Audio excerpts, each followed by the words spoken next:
Les adolescents, c'est pas facile. Hein. Oh la vache, on en a un à la maison, il nous en fait baver. Qu'est-ce qu'on a déjà fait?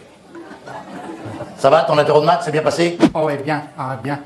Je pensais même pas que ça pouvait se passer aussi bien. Résultat, 2 sur 20. D'après toi, 2 sur 20, ça s'est bien passé? Bah ouais, 2 sur 20 bien passé. Je fais partie des meilleurs. Et les 0 en histoire, c'est normal ça, 0 en histoire? Bah, je peux pas être bon partout non plus. Écoute, un jour j'ai été voir les profs, je leur ai dit comment ça se fait que mon fils a toujours des 0 partout. Ils m'ont dit parce qu'on n'a pas de note plus basse. Mais des comme lui, j'en ai rarement vu, je te jure. Attends, quand il signait les bulletins scolaires à ma place, il signait papa.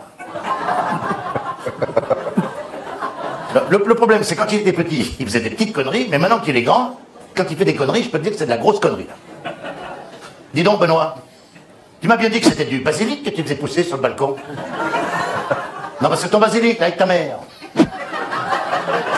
On en a mis dans la salade. Il faut voir la nuit qu'on a passée, hein. À la fin du repas, quand j'ai vu maman s'allonger par terre en suçant sa pantoufle, j'ai compris qu'il y a un problème avec le basilic. Quand j'ai vu grimper au rideau en disant « Je veux encore du pistou, je veux encore du pistou », j'ai compris que c'était pas du pistou. Putain, fallait nous prévenir, Benoît. J'en ai pris 4 fois de la salade. Je me souviens plus de ce que j'ai fait toute la nuit. Moi. Je me suis retrouvé, j'étais roulé en boule dans le tambour de la machine à laver. Hublot bloqué, impossible de sortir. J'ai frappé au carreau toute la nuit pour que ta mère vienne m'ouvrir. À mon aller rentrer à la cuisine, j'ai fait un petit signe à travers le hublot. Et dans l'état où elle était, elle m'a même pas reconnu. Elle a vu qu'il y avait un truc dans la machine, elle a mis programme lavage.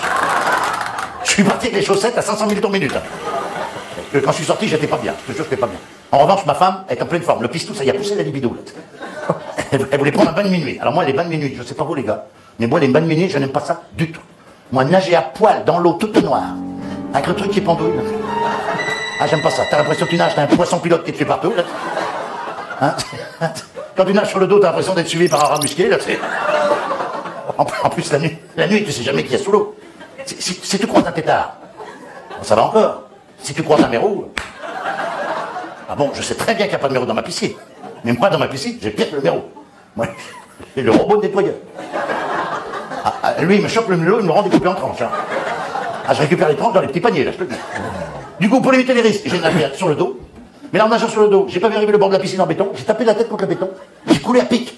C'est ma femme qui a plongé pour venir me chercher au fond. Le problème, c'est que ma femme, quand elle plonge, elle ouvre pas les yeux. Elle a pris le premier truc qui est passé dans la flotte. Elle m'a attrapé par le mulot. Hop. Dans l'eau, j'ai gueulé, mais elle n'a pas entendu. Et elle m'a remonté en me tirant par le mulot. Écoute, mais des douleurs, mais des douleurs. J'ai dit, mais arrête de tirer dessus, ça va être élastique, ça va te péter dans les mains. Et là, ce qui est arrivé, ça y a pété dans les mains. Et là, au lieu de le prendre, le petit mulot, pour l'emmener à l'hôpital, pour la greffe, elle, dans l'état où elle était, elle a pris le mulot, elle l'a balancé dans le jardin. Oh putain, tu me réveilles à 3h du matin avec ma lampe de poche.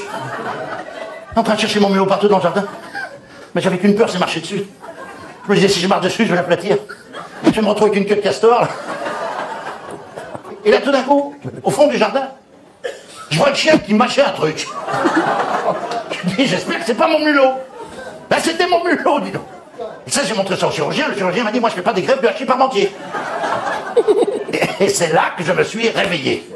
Ben, je vais te dire, j'étais content que ce soit un rêve.